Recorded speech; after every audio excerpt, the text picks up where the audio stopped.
All right, thank you, Mike. Thank you, Dana. And joining me now is Colin Reed, Senior Vice President of Definers Public Affairs and former Executive Director of America Rising, and Michael Meehan, founding partner of Potomac West Group. It's good to have you both here. I want to get your take first, Colin, about the president's supporters, their mood heading into finally the Mueller report being, at least the principal findings and the conclusions being made public.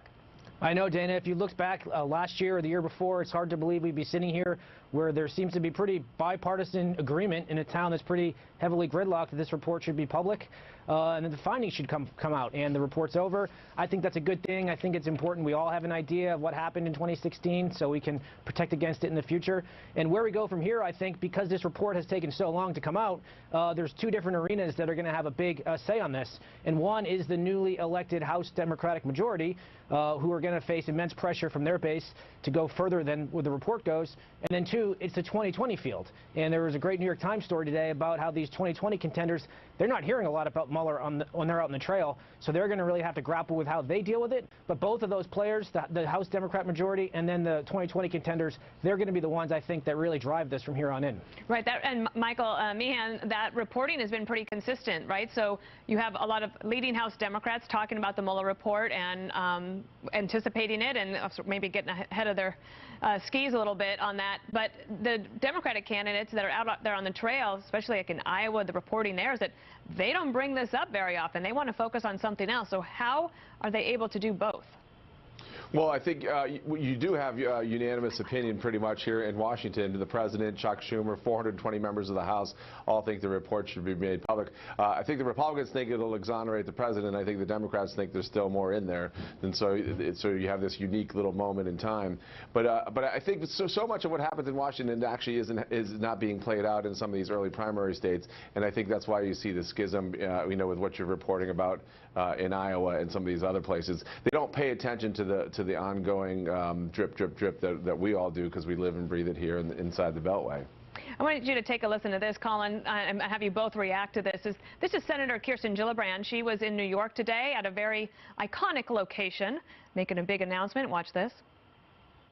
The Mueller report must be made public. All of it.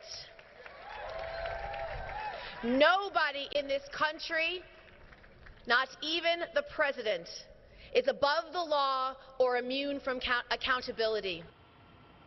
Colin, of course, she was there in New York at the Trump Tower making her big announcement today, big speech for her presidential campaign that kicked off officially last week. Want to get your take on that?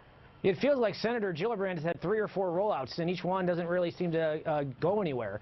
I think she can't have imagined this is where she wanted to be when she got out first. She was one of the first ones in, and when you announce early, you start burning up campaign dollars, and it becomes hard to get traction. But I don't know, and it seems like every time one of these candidates takes the stand or a position like this, they think it's going to separate themselves from the pack. But everything she said there, she'll probably have company from 30 other Democratic contenders tomorrow who are all saying the same thing. So it's getting really hard for these candidates to separate from each other because they all pretty much agree on most of the issues. Well, your take on that, Michael Meehan? Well, look, I think the public polling has shown that people want the report to be released.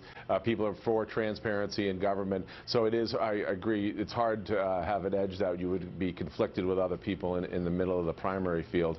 And that's the important part. And clearly what we know is that Bob Mueller has done a yeoman's job here of getting 36 different entities and people have been charged in the middle of this process. And so clearly he's found people who have broken the law and he's prosecuted them.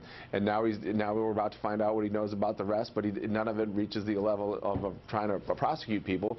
So we'll just have to wait and see. Yeah, but more than 24 of those, of course, were Russian entities and may never actually set foot or ever actually get arrested. But of course, those indictments did come forward. It's important to point that out as you do. I believe that we have some sound also from Senator Ted Cruz. Is that right? Okay, I just want to make sure that we had it before I call for it.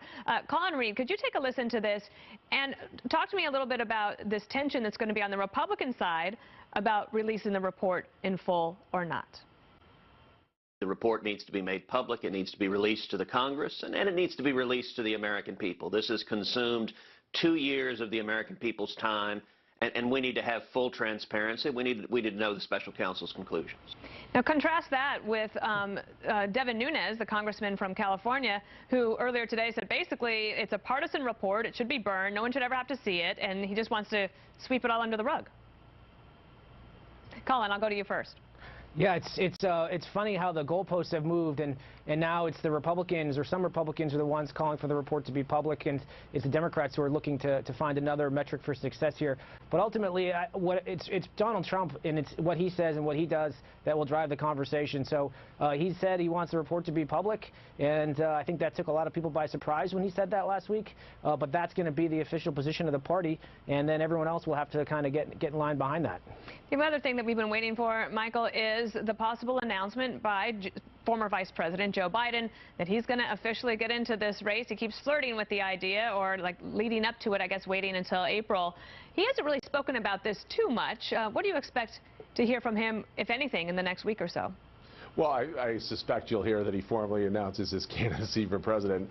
You got recent polling that shows he's getting about a third of the vote in the primary, and he's the only Democrat who beats Trump by more than the margin of error in any poll. So I don't know why he wouldn't run. But I also know that he's very smart about dealing with people talking about kitchen table issues, and the inner workings of a special prosecutor's office in Washington, D.C. isn't what most people talk about at their kitchen table. And Joe Biden's a very good politician when it comes to talking about and working on things that people care about at home. Yeah, if you're talking about the Mueller report at the kitchen table, you gotta search for another topic, I think, and to keep everybody more interested. All right, Colin Reed and Michael Meehan, a pleasure to have you here today. Thank you.